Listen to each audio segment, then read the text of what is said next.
गोतस्करी आणि गोवंश हत्या करणाऱ्यांविरोधात होणार कठोर कारवाई। मकोका अंतर्गत कारवाईला मुख्यमंत्र्यांची मंजुरी, आमदार संग्राम जगताप यांच्या मागणीला मान्यता। गोतस्करी आणि गोवंश हत्या करणाऱ्यांविरोधात कठोर कारवाईसाठी अहिल्यानगर शहराचे आमदार संग्राम जगताप यांच्या मागणीला मान्यता मिळाली आहे।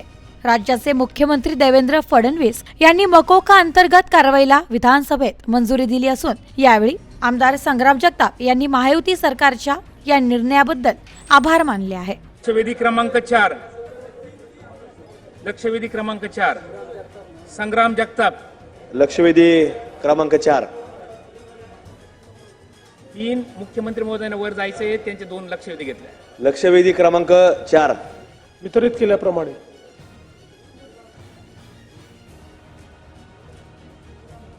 आमच्या अहिल्यानगर जिल्ह्यामध्ये श्रीगोंदा तालुका आहे आणि श्रीगोंदा तालुक्यामध्ये दिवाळीच्या पाडव्याला म्हणजे 2 नोव्हेंबर 2024 रोजी एक फटाकडे वाजवण्यावरनं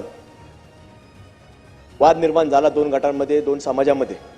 आणि त्याच्यामध्ये प्रामुख्यानं एक कुरेशी कुटुंब आहे।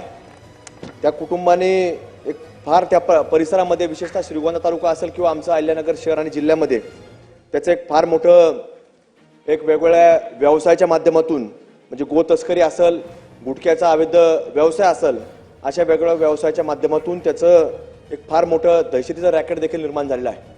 आणि त्या दहशतीच्या माध्यमातून त्यांनी फटाकडे वाजवल्यावरनं त्या कुटुंबाला मारहाण केली। त्याच्यातलं ते ससाने कुटुंब, ते विशेष करून आपण जर पाहिलं तर ते एक सर्वसामान्य कुटुंब आहे, मातंग समाजाचं कुटुंब आहे। आणि त्याला मारहाण झाली आणि ते उपचाराकरता त्यांना ॲडमिट करण्यात आलं खासगी रुग्णालयामध्ये। आणि उपचारादरम्यान त्या व्यक्तीचा दुर्दैवी असा मृत्यू देखील झाला। आणि मृत्यू झाल्यानंतर आपण जर पाहिलं तर पोलिसांनी कुठल्याही प्रकारे जवळपास महिना सव्वा महिना कुठल्याही प्रकारे त्याच्यावरती गुन्हा दाखल केला नाही। आणि गुन्हा दाखल न होता देखील आपण जर पाहिलं त्याचे पुरावे देखील नष्ट करण्याचा प्रयत्न केला। ऑनलाईन त्या कुटुंबाला कुठेतरी आपण शांत केलं पाहिजे, त्याच्या उपचाराकरता देखील ऑनलाईन पैसे हॉस्पिटलला ट्रान्सफर केले। म्हणजे असा सगळा प्रकार असताना पोलिसांकडे वेळोवेळी काही लोक गेले, त्यांना सांगितलं की अशाची घटना घडली आणि त्याच्यामध्ये गुन्हा दडपण्याचा देखील प्रयत्न त्या कुरेशी परिवाराकडून, कुरेशी गँगकडनं होत आहे। आणि त्याच्यावरती कुठलीही कारवाई पोलीस प्रशासनाने केली नाही। आणि जवळपास सव्वा महिना उलटल्यानंतर त्याच्यामध्ये मग कुठंतरी पुढाकार घेतला आणि त्याच्यामध्ये गुन्हा दाखल करण्यात आला। पण हे जर आपण प्रकार पाहिला तर पोलीस वारंवार सांगायची कुणी गुन्हा दाखल करण्याकरता येत नाही। मला शासनाला विनंती आहे, मंत्री महोदयांना विनंती आहे की या सगळ्या पार्श्वभूमीचे लोक जर पाहिले तर गुन्हा दाखल करण्याकरता कुणी पुढे येत नाही। मग त्याचं कारणच एक आहे, त्या कुरेशी कुटुंबाची दहशत, ती कुरेशी जी गँग आहे त्याची दहशत ही कुठंतरी मोठ्या प्रमाणात त्या परिसरामध्ये असल्या कारणाने, जिल्ह्यामध्ये असल्या कारणानं तिथं कुणी गुन्हा दाखल करण्याकरता पुढे येत नव्हतं। आणि म्हणून जवळपास महिना सव्वा महिन्यानंतर त्या कुटुंबावरती, त्या व्यक्तीवरती, त्या आतिक कुरेशीवरती गुन्हा दाखल झाला आणि अटक करण्यात आली। पण सभापती साहेब, अध्यक्ष साहेब, आपण जर पाहिलं तर त्याला लगेच जामीन देखील झाला। म्हणजे बाकीचे कुठलेही आरोपी अटक नाही, पूर्ण आरोपी अटक नाही आणि त्या प्रमुख आरोपीला लगेच जामीन झाला।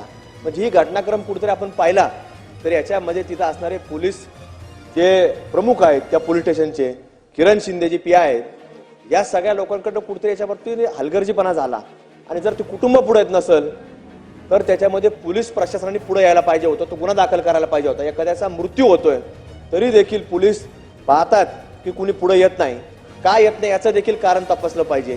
आणि जर कुणी येत नसेल तर गुन्हा दाखल झाला पाहिजे। त्यामुळे आमची सरकारला विनंती आहे, शासनाला विनंती आहे अध्यक्ष साहेब, की याच्यामध्ये या सगळ्या लोकांवर मोठी कारवाई झाली पाहिजे। गो तस्करी करणारे लोक वारंवार तस्कऱ्या करतात तरी त्यांच्यावरती नवीन कायदा तयार झाला पाहिजे की याच्यावर सुटल्यानंतर देखील, मंत्री साहेब, सुटल्यानंतर याचा जामीन झाल्यानंतर सुद्धा त्याच्यावर गो तस्करीचा गुन्हा दाखल झाला। म्हणजे 18-20 केसेस याच्यावरती आहे। म्हणून शासनाने या केसच्या बाबतीमध्ये व्यक्तिगत लक्ष द्यावं। एक विशेष सरकारी वकील याच्या बाबतीमधला नेमावा या केस करता की जेणेकरून त्या कुटुंबाला न्याय मिळेल आणि एक कुठंतरी या गो तस्करी करणारे लोक जे आहेत, वारंवार जे गो तस्करी करतात याच्यावरती शासनाने मोठा कायदा गो हत्या करत असतील याच्यावरती एक कायदा, एक नाही दोन नाही तीन तीन वेळा जर केसेस दाखल होत असतील तर या लोकांवरती एक कुठेतरी सरकारने, जसं आता आपण पाहतो की लव जिहादच्या वरती कायदा तयार करण्याची प्रक्रिया सुरू झाली, तर गो हत्या करणारे, गो तस्करी करणारे लोक यांच्यावर देखील एक मोठा कायदा हा जो एक नाही दोन नाही तीन तीन वेळा जर होत असेल तर याच्यावरती मोका, जसं आपण मकोका लावता एमपीडा लावता, ते एमपीडीची देखील सुधारणा 3-3 वर्षात झाला पाहिजे. असे काहीतरी कायदे ते सरकारने आणावे अशी एक माझी सरकारला या निमित्तानं विनंती आपण याच्यावरती सांगावं. मंत्री महोदय. अध्यक्ष महोदय, सभागृहाचे सदस्य सन्मान्य संग्रामजी जगताप यांनी श्रीगोंदामधील एक गंभीर स्वरूपाची घटना ह्या ठिकाणी सभागृहाच्या लक्षात आणून दिलेली आहे. 2 नोव्हेंबर 2024 रोजी रात्री 9 वाजता 2 गटामध्ये जोराने गाडी चालविणे आणि फटाके फोडणे याच्यावरून वाद झाला आणि मग नंतर ती मारामारी झाली. याच्यामध्ये कोणीही तक्रार त्याच्यातल्या घटना झालेल्या ठिकाणं पोलिसांमध्ये केली नव्हती. पोलीस स्वतः त्या ठिकाणी माहिती मिळाल्यानंतर 10 ते 15 मिनिटांमध्ये पोहोचले आणि पोलिसांनी स्वतः त्या जे लोक जखमी होते त्यांना पहिले श्रीगोंदाच्या हॉस्पिटलमध्ये नेलं आणि मग त्यानंतर अहिल्यानगरच्या हॉस्पिटलमध्ये त्या ठिकाणी नेलं. परंतु दुर्दैवानं त्यातला एक इसम हा 15 दिवसानंतर अहिल्यानगरच्या हॉस्पिटलमध्ये खाजगी दवाखान्यात त्याची डेथ झाली आणि यांनी मांडणी केल्याप्रमाणे जे गुन्हेगार होते त्यांनाही त्या ठिकाणी तातडीनं अटक करण्यात आली. पोलिसांनी इथं कुठल्याही पद्धतीची दिरंगाई केली नाही. यांनी विशेष करून एक महत्त्वाचा एक प्रमुख त्यातला जो गुन्हेगार सांगितला त्याला देखील पोलिसांनी अटक केली, परंतु न्यायालयातून त्याच्यानंतर जामीन त्या ठिकाणी झाला. त्याच्यावर अजून वेगवेगळ्या प्रकारचे गंभीर गुन्हे त्या ठिकाणी पोलिसांमध्ये ऑलरेडी दाखल आहे.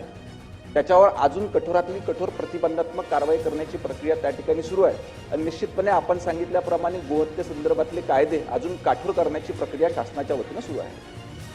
लक्षवेधी एक त्याच्यामध्ये सन्माननीय राज्यमंत्र्यांनी योग्य उत्तर दिलेलं आहे, पण सन्माननीय सदस्यांनी जी मागणी केली गोहत्येच्या संदर्भात वारंवार त्यांच्यावर अशा प्रकारचे गुन्हे दाखल होतात. आता या संदर्भात निर्देश दिले जातील की वारंवार जर गोहत्येच्या संदर्भातले गुन्हे दाखल झाले तर संघटित गुन्हेगारी कायद्यामध्ये त्यांच्यावर कारवाई करण्यात येईल.